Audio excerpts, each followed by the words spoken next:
In fact, normally I take a passage of Scripture and I just preach expositorily, which means I like to take a Bible book and just preach to the book and ask the question, what did the original author mean to say, and what does it mean to us today, and kind of go through a book. Well, we finished Galatians, and we're soon going to start the book of James, but I wanted to do something a little bit different today. In fact, I'm going to use two texts that I just really love and kind of challenged me, and I'm going to challenge you with those as well. But first I want to introduce you to my favorite theological tool. Well, that may be a little strong, but I love the napkin.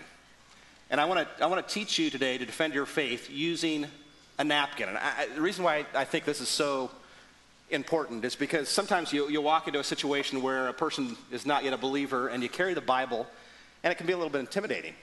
But most people aren't intimidated by this. And I like this. In fact, maybe you don't know this, but you can go to a coffee shop and they have these. You can go to most burger places and they have these, and most people aren't intimidated by these. And so this is my weapon of choice. I like taking a napkin, and usually even if I don't have a pen, most waitresses or even waiters, they carry pens. You can borrow a pen, and I like doodling on a napkin. And so I put this. I know somebody's saying, hey, are you serving us donuts today? And sorry, it's a mean trick. It's sort of it's a bait and switch where you get a napkin in your bulletin, and you figure that someone's going to be serving donuts or something. Whose idea was it to put these? Well, let's not go there. Okay, it was Scott's idea to put these in the bulletin today. I think it's a great idea, actually. I want to teach you how to use, and what I do is sometimes I like to unfold these, and it makes kind of four nice little quadrants, or sometimes if they're thin, I'll just use the napkin itself. But I want to teach you how to use a napkin to share your faith today. I want to teach you how to share your faith in God using something as simple as a napkin. So that's what we're going to do. Okay. And anyway, faith in God. Okay. By this. You have a couple of scriptures for us? I do. The first one is this. Thank you. Always be prepared to give an answer. Always be prepared to give an answer to anyone who asks to have the reason for the hope that you have, but do this with gentleness and respect. Always be prepared to give an answer. Or Paul says this. I like this one. We demolish arguments and every pretension that sets itself up against the knowledge of God. We take captive every thought and make it obedient to Christ. I love that language. We demolish arguments. And always be prepared to give an answer. So here's what we're going to do. We're going to teach you how to use this to be prepared. So I'm assuming we're in a cafe or a Starbucks or something like that. We pull out the napkin, and there was a time where you could assume that the person sitting across the table from you had at least some concept that there was a God, some faith in God. That's not always a given anymore. Okay, so when I say I'm going to teach you how to share your faith in God. Your faith, yeah, you might have already lost the person across the table from you the minute you say anything about God or faith. And so you're talking about a person that would claim to be an atheist. Yeah. Right? And I don't know if you've known anybody, maybe some of you even claim to be an atheist. Usually when somebody tells me they're an atheist, I respond like this: God doesn't believe in atheists. And actually, I believe that's true. The book of Romans says, chapter 1, verse 19, God has placed within us what is known about God is evident to them because God has made it evident within them. I think it was Pascal that once said, there's a God-shaped void in all of us. The truth of the matter is there is no such thing as an atheist in a foxhole. And the truth of the matter is I like playing with people who claim to be an atheist. And I like to say, I don't have enough faith to be an atheist. And I like using that language. What does that even mean? How can you say? Well, because when you talk about an atheist, you're talking about someone who doesn't have faith, right? Well, actually, atheist, it requires more faith to be an atheist. And I'm going to write a word up here for you. I hope you can see this on the screen. Either that's Greek or your handwriting is really bad. Both. Both are true. That's actually the word in Greek. It's the word atheist. And theos is the word God. Is a negative particle, and so it means no. God. So here's the faith statement that an atheist makes. There is no God. And I'm going to tell you, it takes far more faith to say that than it says to say there's a God. In fact, the truth of the matter is to say there is no God is an untenable proposition. You cannot defend that. And so what I want to do, and I'm just going to, for sake of discussion, one of the reasons I have Scott here is to pretend like, okay, he's making a statement. Well, I don't believe in God. What I like to do is I'd like to draw a circle.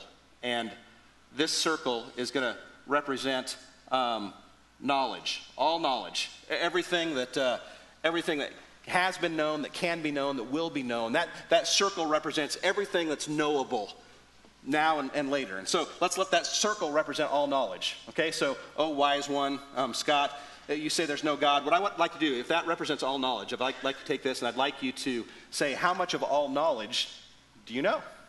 And just maybe fill in a quadrant there of all knowledge. All knowledge. All knowledge. That's everything that can be known. Everything that can be known. Correct. Well, I'd go with probably something about like that. Yeah, I would say that's actually probably pretty arrogant. I'm taking that kind of personal. That's. You understand, though, that an atheist is saying there is no God. And actually, I'd ask these questions, okay? So what you're saying is you have no knowledge of God. Is it possible that outside your realm of knowledge, that's where God exists? And so actually, an atheist, it's an untenable position. You cannot say there is no God. You really, you need to be, rather than an atheist, you need to be an agnostic. And here again, we've got a negative particle, which means no, and this is the word for knowledge. And so rather than being an atheist, if you're going to really have a dialogue, you really need to say, I'm an agnostic. I have no knowledge of God. Okay. Do you understand the difference? One's a faith proposition. The other one's simply saying, okay, if there's a God, I have no knowledge of a God. And that's a much more defendable position. But the truth of the matter is I'd come back even then and I'd say, what I want to know, agnostic one, is, are you a dumb agnostic or a smart agnostic? Whoa, you'd really go with that. I really do. I like being a little bit ornery. Okay, all right. And so, a dumb agnostic or a... Here's what I mean by that. Okay. You can be an agnostic and say, I have no knowledge of God, and you can play the ostrich. And you can go and you can bury your head in the ground and say, I see nothing, I hear nothing. Or you could say, actually, if there's a God, I don't think there is, but I'd be open to have you show me evidence of whether there's a God or not. So smart or dumb, how do you want to play this? If you're willing to look at knowledge and investigate God, I'd like to discuss that with you. All right. So willing to explore. Now, no, don't misunderstand me. I'm not suggesting that I can prove God to you.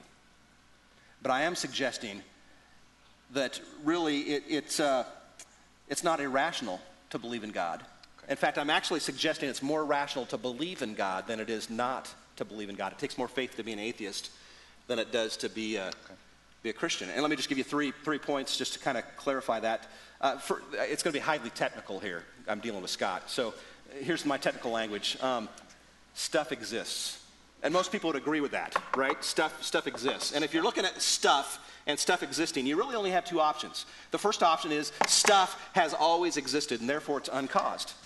It's always been there, and everything is eternal. Or stuff has a beginning and was caused by something outside itself. And really, there's only those two answers. And the overwhelming evidence is the universe had a beginning, so it must have been caused by something else, something outside itself. So you only got two options, and actually that stuff has always existed, that's not a good option. It's untenable. And so the rational thing is stuff had a beginning, was caused by something outside itself, and that points me to God rather than away from it. In fact, I could do this.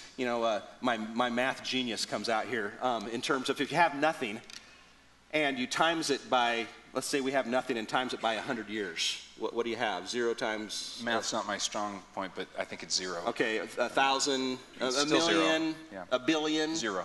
You see, it's actually more rational to believe, okay, there was a beginning. If there's a beginning, it was caused. What caused it? It leads me to God rather than away from God. And so it takes more faith to be an atheist than it does to... we could say a couple other things, and I like this one. I look around and I see, when I look at nature, for example, in fact, the Bible says not only has God planted himself within us, that man is without excuse, but you look at creation and what has been seen, and also man is without excuse. You look around and actually you see design. And if you see design, that actually, to me, indicates if there's design, there was a designer, somebody who designed that. And so, actually, it again leads me to God. And I've got a story I want to tell you and see if you buy this. This watch, nice little shiny watch here, actually it came to me, it was given to me in a kit. I like building stuff. I like anything with a motor on it. So I was going to build this watch. And so one Christmas it was given to me, and I started putting it together. And tell you what, I didn't have enough time. It's not that I wasn't bright enough, but I just didn't have enough time. And so, anyway, what I did is I took the box of parts and I put it in my sock drawer as a reminder every time I took out to get my socks. Oh, yeah, I need to put that together. And I did that, and a year went by, and 2 years went by. And lo and behold, one day I opened up my sock drawer, and there was the watch. And not only was it perfectly put together, but it was keeping perfect time. It even had the right date on it. And I've been wearing it ever since. And I just want to know if you buy that. No. You don't? Not at all. Okay. Not one word. Anybody? Well, actually, The truth of the matter is that even with all its parts, what would you suggest if what really was a disassembled watch, and I opened my drawer and all of a sudden it was assembled, what would you assume? It's too complex. Someone had to put it together. Somebody had to put it together. Yeah. And the truth of the matter is the hand that wears the watch is far more complicated than the watch.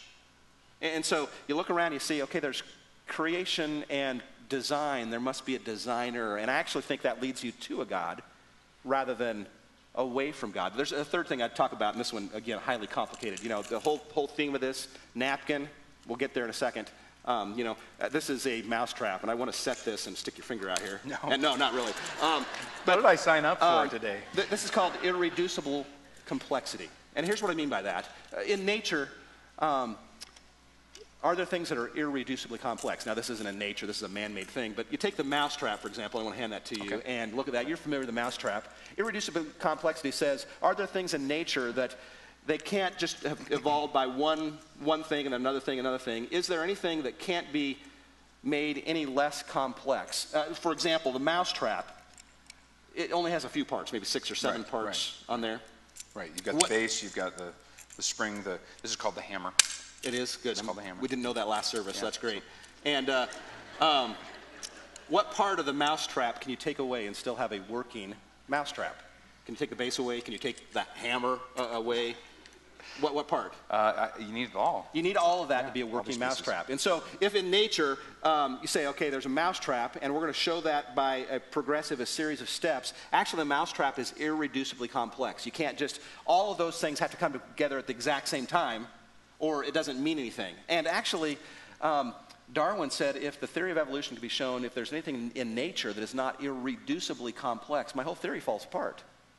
Which leaves a question that we should probably... Well, no, this is just a simple little mechanism. Yeah. So, I mean, our bodies are way more complex than this. The question that needs to be asked is there anything in nature that's irreducibly complex? Meaning all those things had to come together simultaneously, not by one step and then another step and another step. Does anything that came together all the time? And the answer to that is actually, even in the human body, there's hundreds, if not thousands, of things that are irreducibly complex.